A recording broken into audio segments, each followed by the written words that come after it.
Welcome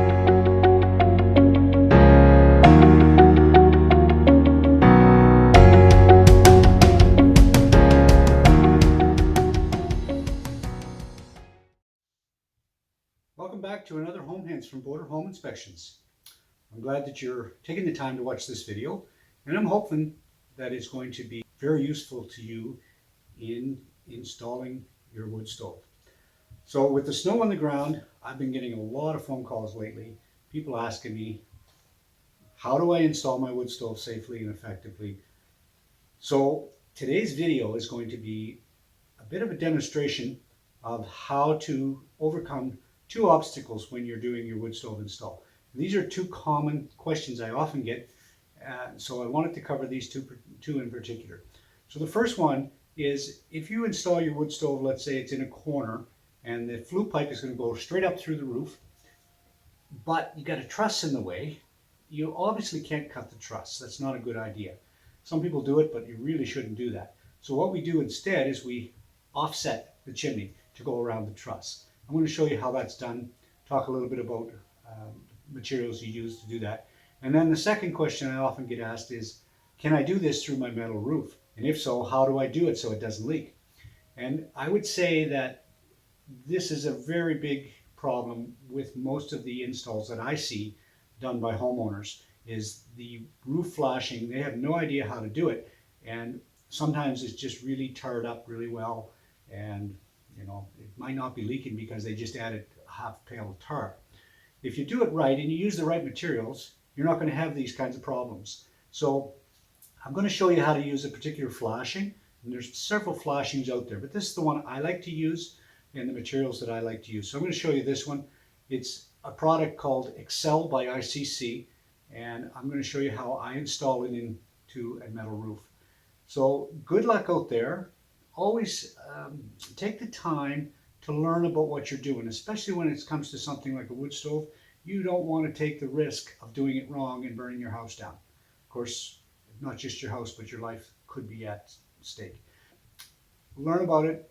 If you need more questions answered, you can text me, ask me questions. And of course, I would appreciate if you give me some likes and if you subscribe to the videos that I do. So the whole point of my videos on YouTube is essentially to help homeowners live safely in their homes.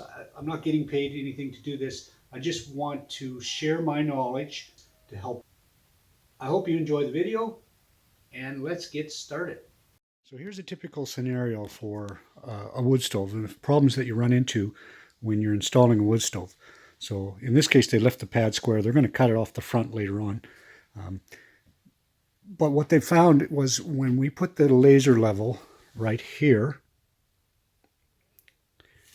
and we pointed it up to the ceiling, it ended up right there, right on that truss. So what we need to do is we need to move it away from the truss so we don't have to cut the truss. So now I've got the laser level pointed back here. And what I've done is I placed it on the floor here. So basically that laser level pointer is measuring 13 inches from here back to wherever it's coming through right here. So that's a 13-inch offset from here to there. And that gives me about 7.5 or 8 inches of clearance from this truss to where the chimney is going to go through. And the reason 13 inches is important is because when you follow the offset chart for the black pipe, it says that if you put two 45-degree elbows together with a 12-inch piece in between, you get a 13-inch offset. So that's why I'm trying to achieve the chimney in this particular location, so that the chimney will come down. When you're standing in front of the chimney, it'll look like it's straight, because it'll come up like this, it'll elbow back 12 inches, and then back up again into the ceiling. And you won't even notice that it's even elbowed. Preferably, you don't want to elbow the chimney, but the only other option is to pull this stove forward about 2 feet so that you can get on the other side of this truss way out here. And that's just not an option. So the next step would be to find that laser pointer, cut a spot in the insulation, and then drive a screw right up through the roof, right at the point where that laser level is pointing. In this case, I'm going to take the screw out and put in, use a drill bit basically that's longer So then the laser pointer will come right up through the roof, and we'll work from above the roof with the laser pointer.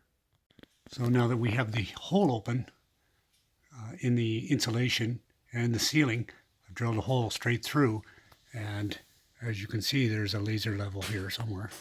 There we go. We can't see it on the ceiling because that's exactly where the hole is.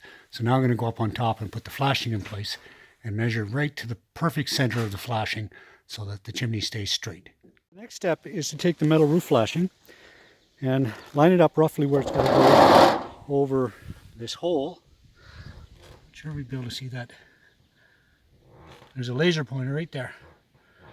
So what I'm going to do is I'm going to measure so that my flashing is exactly in the middle of that hole. So I'm going to put it where it's got to go, roughly. Measure both directions, make sure it's perfectly in the center.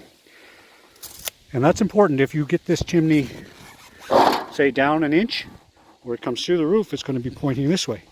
If you get it up an inch too high, then it's going to go this way. It's not going to be level coming out of the roof, so that's important that we get this perfect right on. Then I'm going to take my marker and I'm going to mark inside. Not this diameter, but this diameter down here. And that's also important because we have to maintain 2 inches of clearance where the chimney comes through the roof. So now that I've got this laser pointer, which coming out of the center of this chimney, I've got it lined up to the center. Now I'm going to be able to take my black marker and mark in here. If you're using asphalt shingles, you're going to have to get something that shows up so that later on you can cut along that line. Now, if you look in here from the top, it looks like this hole is not centered. And it's important that you use a laser level or a plumb bob of some sort to get this done, because if you just measure center to center this way and this way, chimney is going to come out on an angle. Because this point, although it looks down here, it's shooting straight up and it's coming out through the middle of this chimney opening. So you can see it's just kind of on the end of this right now. So this is the location we want. I've made my mark. When I take this off, I've got my line. When I use my zip cut, I'm actually going to cut about 1/2 to 3/4 of an inch larger. And I do that just because I want to absolutely be sure that there's 2 inches of clearance. Okay, so we've got this cut out. So once again, we're going to recenter this flashing using the laser light. Again, you don't have to use a laser level, but I find it much more efficient because I can tell right away that we're right in the middle in both directions. So once you have that achieved, with this particular flashing, what you do is you want to stuff this up underneath the top edge. So what I do is I basically would draw roughly where it's going to come to. So on both sides.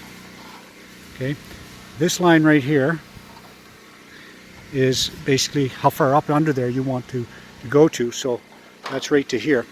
And what you're going to notice is that there's a little bit extra. So I guess what I'm saying is a little bit wider at this point than here. And the reason they do that is because I'm going to cut a slot in the tin, and I'm going to shove this leading edge up into that slot, and when we get to here, we're going to keep pushing until we get to here. Okay, so basically we want this, we're not going to cut the slot there, we're going to cut the slot right here, but we're going to cut it this wide. So if that makes sense. We're going to cut the slot here, but we're only going to cut it this wide. So as I'm pushing up inside, this piece of tin is actually going to slice through and keep this edge nice and tight. And you'll see what I mean when I do it.